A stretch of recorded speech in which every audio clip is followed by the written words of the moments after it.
በዚህ ጊዜ ልክ የዛሬ 1 ዓመት ነበረ ፕሮግራም ሰርቼ እንድትጠነቀቁ ያሳወቅኳችሁ።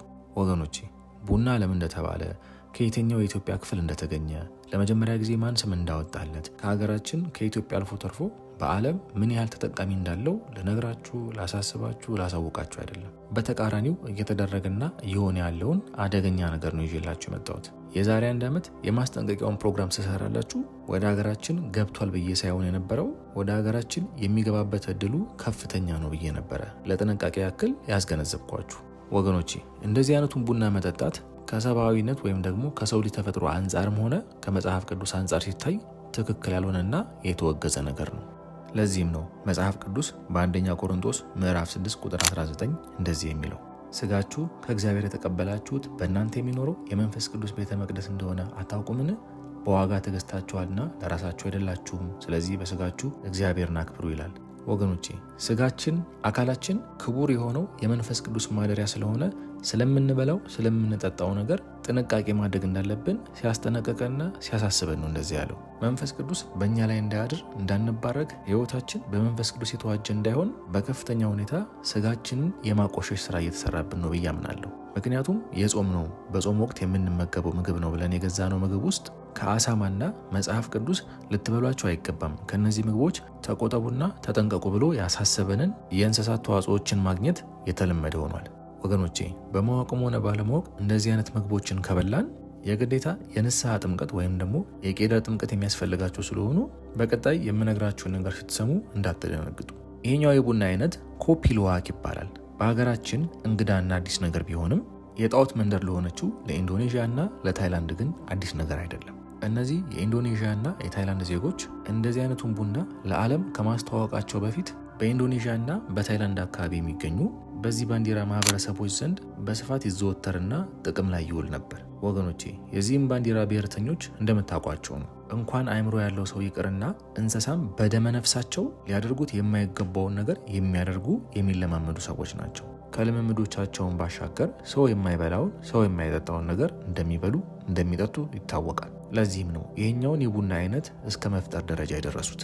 ወገኖቼ እቺ ስትሯሯጥ ስትዘዋወር የምታዩት እንስሳ በኢንዶኔዥያ እና በታይላንድ አካባቢ ሲቬት በመባል የምታወቅ ሲሆን በሀገራችን በኢትዮጵያ ደግሞ ጥርኝ በመባል የምትጠራ የድመት አይነት ነች። ወገኖቼ እነዚህ ሰዎች እንደሚነግሩን ከሆነ እቺ ሲቬት ወይም ደግሞ ጥርኝ በመባል የምታወቀዋን እንስሳ እንደሌሎቹ የቤት እንስሳዎች ለማላመድና የቤት እንስሳ ለማድረግ ትንሽ ስለሚከብዳቸው በብረት የተሰራ እስር ቤት ካዘጋጁ በኋላ እነዚህን ድመቶች በዛ ውስጥ ያጉሯቸዋል። ወገኖቼ ከዚህ ከተያዙበት ጊዜ ጀምሮ ነው እነዚህ የቡና ገበሬዎች ለመቆረጥ ጊዜው የደረሰውን የቀላውን የሚያምረውን የሚጣፍጠውን የቡና ፍሬ በብዛት በማምጣት እነዚህ የታሰሩትን የድመት ዝርያዎች ሌላ አይነት ምግብ ባለመቀላቀል ቡናውን ብቻ እንዲበሉ እንዲመገቡ ይደረጋሉ። እነዚህም ድመቶች የተፈጥሮ ጉዳይ ስለሆነባቸው የበሉትን ቡና በሆዳቸውና በአንጀታቸው ውስጥ መቆየት ያለበትን ጊዜ ከቆየ በኋላ በአይነ ምድር መልክ ያስወግዱታል። ወገኖቼ እንግዲህ የሚያሳፍረውና የሚያስጠላው ነገር እዚህ ጋር ነው የሚመጣው። በመጀመሪያ ደረጃ እነዚህን ድመቶች ሲቀልቧቸው የነበሩት ገበሬዎች የእነዚህን ድመቶች አይነ ምድር በመሰብሰብና በመለቃቀም አጥረው አድርቀው ቆልተው በድጋሚ ለገበያ ያቀርቡታል። የሚያስገርመው ነገር ይሄ የቡና አይነት በዓለም የቡና ገበያ በኪሎ እስከ $1000 መሸጡ ነው። በተመሳሳይ ሁኔታ ልክ ልጅዋ እንደምታዩት በኢንዶኔዥያ ዝሆኖችን አብዝቶ የቡና ፍሬ እንዲመገቡ ካደረጉ በኋላ ልክ እንደ ድመቶቹ ሁሉ የዝሆኖቹን ምዳሪ በመለቃቀምና በመሰብሰብ ከዝሆኖቹ ዳር የሚገኘውን ቡና መልሰው ለገበያ ያቀርቡታል። ወገኖቼ ልክ እንደናንተ ሁሉ ቡናን ቆልቶ አፍልቶ ለመጠጣት ይሄ ሁሉ ፕሮሰስ ለምን አስፈለገ ብዬ ጠይቄ ነበረ። እነዚህም ገበሬዎች እንደዚህ ብለው ነበር የመለሱት።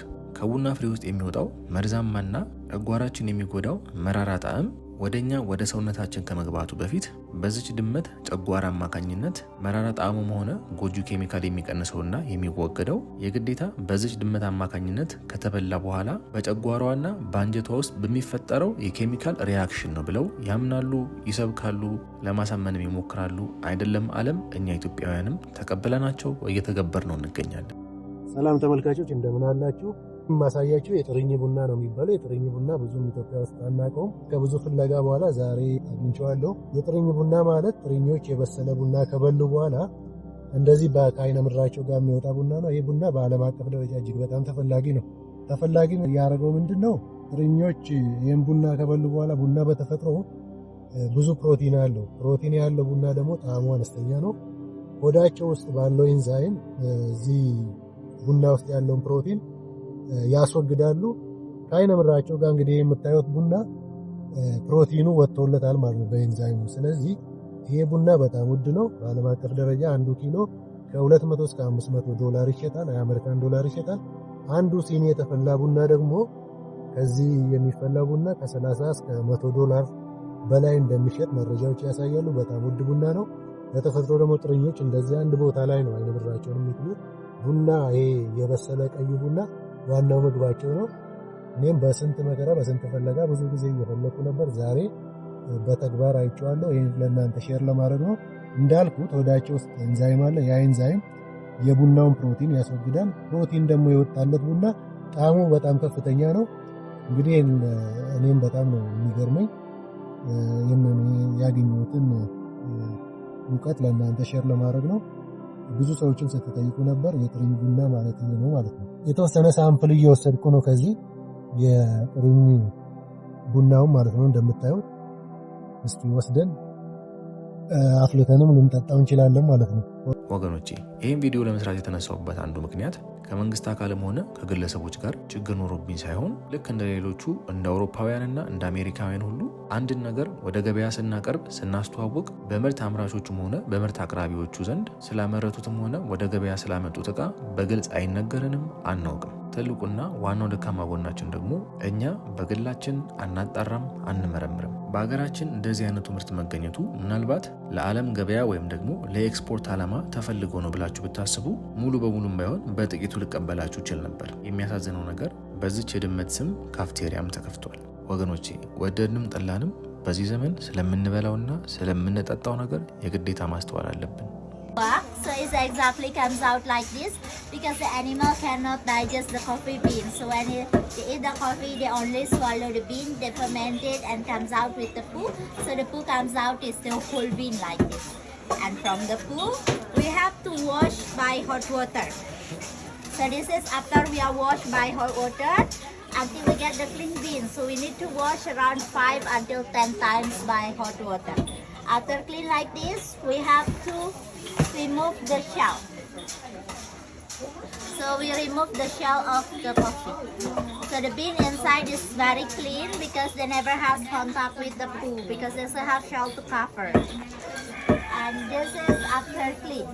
This is the luwak coffee, but this one is normal Bali coffee. And the difference, Bali coffee, they have high caffeine, so it's good for morning coffee to wake you up. But the luwak coffee, they have lower caffeine, so it's good for the stomach acid, good for the heart problem, even for the evening coffee because the caffeine is very low. So that's a darker. That will be a darker roast.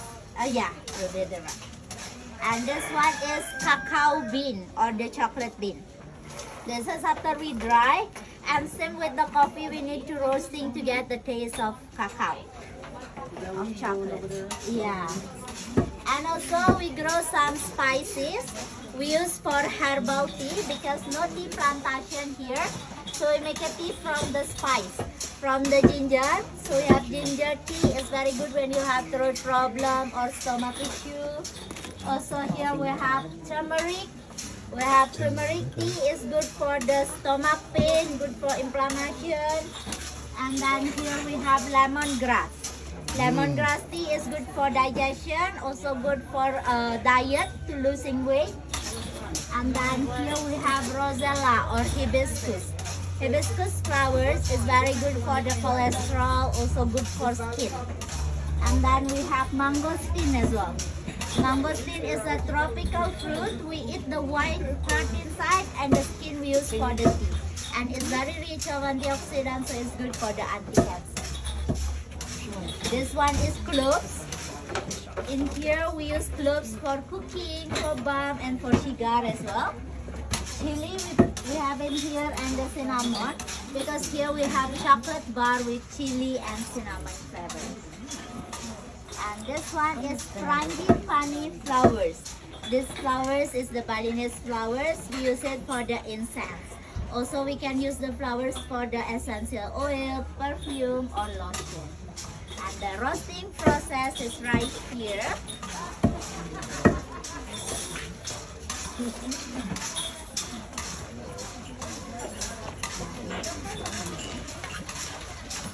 Okay, so after we clean the coffee beans, we have to roasting the coffee around 45 minutes. After 45 minutes, it will turn into the dark color like this. After dark color, we pounding the coffee. We are pounding the coffee around 2 hours to 1 kilo of coffee. And the last process, we do sifting to get the powder. So all the process is by manual, by traditional way to get the better taste and better quality of the coffee. Here we produce the quality. It's not about the quantity. Yeah. Okay, now you can smell the coffee.